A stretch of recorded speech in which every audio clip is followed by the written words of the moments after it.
Per savo studentavimo metus Vytauto didžiojo universitete buvau ta studentė, kuri pirmiausia ieškojo gilesnių žinių.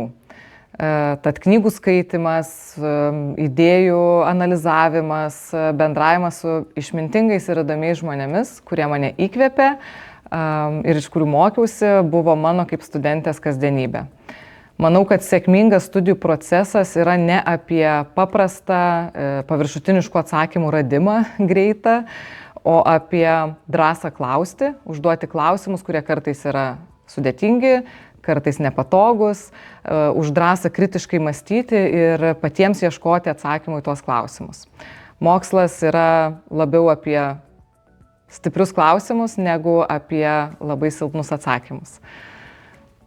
Studijų metais taip pat su grupiokais tarp paskaitų laiką leisdavome čia, Laisvės alėjoje, gerdavome kavą, šnekėdavomės, dalindavomės idėjomis ir tas balansas universitete tarp žinių ir žmonių mane išmokė vieno labai svarbaus dalyko, kad geriausi dalykai gyvenime gimsta ten, kur susiduria idėjos ir žmonės.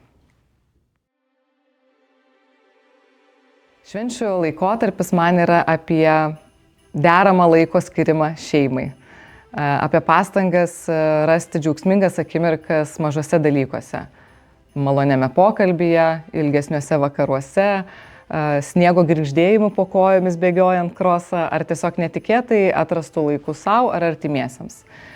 Švenčių laikotarpis man taip pat yra priminimas, kad gyvenimas nėra vien tik tai tikslų siekimas, bet tai yra ir kelionė link tų tikslų ir nuolatinės pastangos džiaugtis kiekviena akimirka tos kelionės metu. Tad artėjančių švenčių proga noriu visiems palinkėti rasti tą balansą tarp žinių ir žmonių, tarp darbo ir įkvėpimo ir tarp tikslų siekimo ir pasimėgavimo kelionė. Gražių artėjančių švenčių.